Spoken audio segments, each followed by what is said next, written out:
श्री क्षेत्र कुरवपूर पिठापूर श्रीपाद श्री वल्लभ स्वामींच्या ही कर्मस्थानं जन्मस्थानं ही आहेत हे आपणा सर्वांना माहीत आहे. गुरुचरित्र अध्याय क्रमांक 9 मध्ये सविस्तर माहिती आलेली आहे. म्हणून आपण कुरवपूर क्षेत्री गुरुचरित्र का वाचायचे तर जन्मजन्मांतरीचे शाप ताप दैन्य दुःख उपद्रव पितृदोष मातृदोष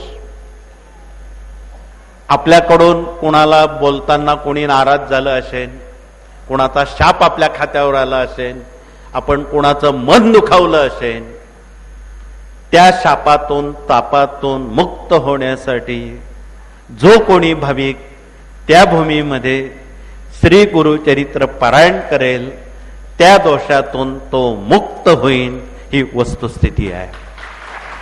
म्हणून आगामी आपण 18 तारखेच्या डिसेंबर महिन्यात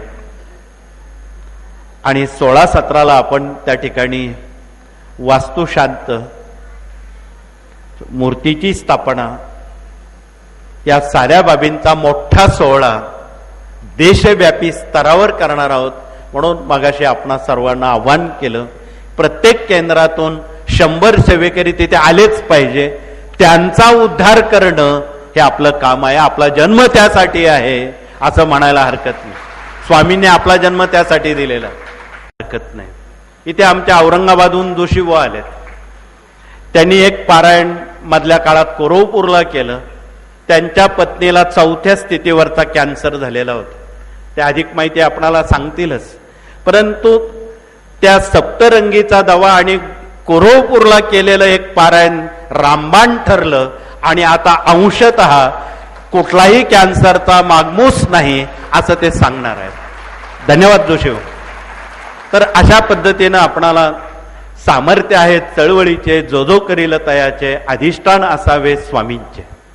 म्हणून आपणाला हे स्वामींचं अधिष्ठान ते जागृत करणं, त्याबद्दल सतत इतरांना संधी देणं आणि त्या कृष्णामाईत जर आपण नुसतं स्नान केलं तरी आपण कृतकृत्य होतो अशी तिची ख्याती आहे.